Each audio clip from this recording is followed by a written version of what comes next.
రాయలసీమ ముఖద్వారం కర్నూలు రాజకీయాలు రసవత్తరంగా మారాయి. తొలిసారి ఇద్దరు బీసీ నేతలు పోటీ పడుతున్న కర్నూలు పార్లమెంటుకు ఎంతో చరిత్ర ఉంది. రెడ్డి నేతల ఆధిపత్యం ఎక్కువగా ఉండే ఈ నియోజకవర్గంలో బీసీ ఓటర్ల ప్రభావం అధికం. ఒకప్పుడు కాంగ్రెస్ కు, ఆ తర్వాత వైసీపీకి కంచుకోటగా కొనసాగుతున్న కర్నూలులో ఈసారి పోటీ ఎలా ఉంది? కొండారెడ్డి బుర్జుపై ఎగిరే జెండా ఎవరిది?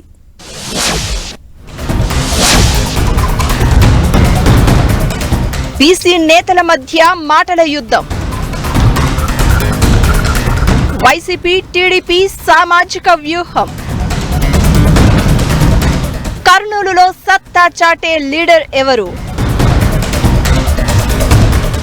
రాయలసీమ రాజకీయాలకు కేంద్రం, ఒకప్పటి ఏపీ రాజధాని నగరం కర్నూలు.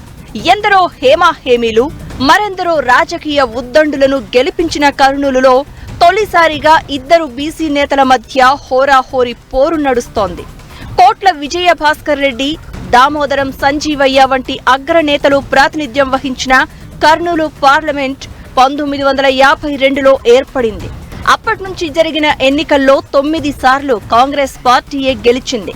ముఖ్యంగా కోట్ల విజయభాస్కర్ రెడ్డి, ఆయన తనయుడు కోట్ల సూర్యప్రకాష్ రెడ్డి ఎక్కువ సార్లు కర్నూలు ఎంపీగా పనిచేశారు. ఇక వైసీపీ ఆవిర్భావం తర్వాత కర్నూలు ఫ్యాన్ పార్టీ అడ్డాగా మారింది. గత 2 ఎన్నికల్లోనూ వైసీపీ అభ్యర్థులే కర్నూలును కైవసం చేసుకున్నారు. కర్నూలు పార్లమెంటు పేరు చెబితే కోట్ల, కేఈ కుటుంబాలే గుర్తుకు వస్తాయి. గత 4 దశాబ్దాలలో ఈ 2 కుటుంబాల మధ్య ఎక్కువ సార్లు పోటీ జరిగింది. టీడీపీ ఆవిర్భావం తర్వాత కేవలం 2 సార్లు మాత్రమే కర్నూలు ఎంపీ సీటును గెలుచుకుంది. 1984లో ఒకసారి, 1999లో మరోసారి మాత్రమే కర్నూలులో గెలిచింది టీడీపీ. ఇక రాష్ట్ర విభజన తర్వాత కాంగ్రెస్ అడ్రస్ గల్లంతు కావడంతో కోట్ల కుటుంబం టీడీపీలో చేరింది. కానీ గత 2 ఎన్నికల్లోనూ ఈ సీటు నుంచి బీసీ నేతలకే ఛాన్స్ ఇచ్చింది టీడీపీ. గత 2 ఎన్నికల్లో టీడీపీ తరపున వాల్మీకి సామాజిక వర్గానికి చెందిన బీటీ నాయుడు పోటీ చేయగా వైసీపీ చేతిలో ఓడిపోయారు. కర్నూలు పార్లమెంటులో వైసీపీకి గట్టి పట్టుంది. పార్లమెంట్ పరిధిలో 7 నియోజకవర్గాల్లోనూ ఆ పార్టీ ఎమ్మెల్యేలే ఉన్నారు. దీంతో ఈసారి కూడా కర్నూలు పార్లమెంట్ సీటు కైవసం చేసుకుంటామని ధీమా వ్యక్తం చేస్తున్నారు ఫ్యాన్ పార్టీ నేతలు. ముందుగా ఈ సీటు నుంచి మాజీ మంత్రి గుమ్మనూరు జయరాంను పోటీలోకి దింపాలని భావించింది వైసీపీ. అయితే పార్లమెంటుకు పోటీ చేయడానికి ఆసక్తి చూపని జయరాం ఏకంగా పార్టీని వీడి టీడీపీలో చేరడంతో జిల్లా వైసీపీ అధ్యక్షుడు కర్నూలు మేయర్ బివై రామయ్యకు ఛాన్స్ ఇచ్చింది. 2020 స్థానిక సంస్థల ఎన్నికల్లో కర్నూలు మేయర్గా ఎన్నికైన రామయ్య అనూహ్యంగా వచ్చిన అవకాశంతో చురుగ్గా ప్రచారం ప్రారంభించారు. సీఎం జగన్ ఆశీస్సులు, స్థానిక నేతల అండదండలతో సత్తా చాటుతానంటున్నారు రామయ్య. నాడు నేడు పైన స్కూళ్లు కట్టాము, అది కాదా గురుజీ? హాస్పిటల్స్, రూరల్ హాస్పిటల్ కట్టాం, పిహెచ్సి సెంటర్లు, అర్బన్ హెల్త్ సెంటర్లు కట్టాం, అది కాదా అభివృద్ధి? రైతు భరోసా కేంద్రాలు కట్టాం, అది కాదా అభివృద్ధి? సచివాలయాలు కట్టాం, అది కాదా అభివృద్ధి? అంటే వీళ్ళ లెక్కల్లో వీళ్ళ అభివృద్ధి నీరు చెట్టు లాంటిది మేము చేయలేకపోయినాం. జగన్మోహన్ రెడ్డి గారికి నచ్చవు అటువంటి. ఎందుకంటే ఒక స్కీమ్ చెప్పి దోచుక తినటం అనేది జగన్మోహన్ రెడ్డి గారి హిస్టరీలో లేదు. అందరు హ్యాపీగా ఉన్నారు. వలసలు తగ్గినాయి, ఇంకా తగ్గటం కొరకు రేపొద్దున ప్రజలందరూ జగన్మోహన్ రెడ్డి గారు ఒక అవకాశం ఇచ్చినారు. ప్రజలందరూ ఆశీర్వదించి దీవిస్తే ఇంకా వాళ్ళకి మెరుగైన సౌకర్యాలు, ఏదైతే కొంచెం డ్రింకింగ్ వాటర్ సమస్య ఉంది కాదనట్లే, ఇది ఎప్పటి నుంచో, ఇప్పుడు కాదు కదా, కొత్తగా వచ్చిన సమస్య కాదు. గత పాలకులు కూడా దీన్ని నెగ్లెక్ట్ చేసినారు. ఇక వైసీపీకి ధీటైన వ్యూహాలతో ఎట్టి పరిస్థితుల్లో ఈసారి కర్నూలులో గెలవాలనే టార్గెట్ తో కొత్త ప్రయోగం చేస్తోంది టీడీపీ. గత 2 ఎన్నికల్లో వాల్మీకి సామాజిక వర్గానికి ఛాన్స్ ఇచ్చిన టీడీపీ ఈసారి కురవ సామాజిక వర్గానికి చెందిన పంచలింగాల నాగరాజుకు టికెట్ ఇచ్చింది. కర్నూలు పార్లమెంట్ పరిధిలో వాల్మీకి సామాజిక వర్గానికి దాదాపు 5 లక్షల ఓట్లు ఉండగా కురవ, యాదవ సామాజిక వర్గానికి కూడా దాదాపు 2 లక్షల ఓట్లు ఉన్నట్లు చెబుతున్నారు. ఈ సామాజిక సమీకరణాలతోనే ఎంపీటీసీ సభ్యుడిగా ఉన్న నాగరాజుకు ఎంపీ టికెట్ ఇచ్చింది టీడీపీ.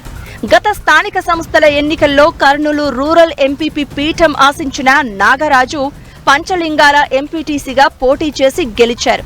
అయితే ఆ ఎన్నికల్లో కేవలం 1 సీటు తేడాతో వైసీపీ ఎంపీపీ పీఠాన్ని దక్కించుకోవడంతో నాగరాజు ఎంపీటీసీగా మిగిలిపోయారు. అయితే ఈసారి టీడీపీ కురవలకు ఎంపీ టికెట్ ఇచ్చే ఆలోచనలో ఉందని తెలుసుకుని స్థానిక నేతల సహకారంతో అనూహ్యంగా ఛాన్స్ కొట్టేశారు.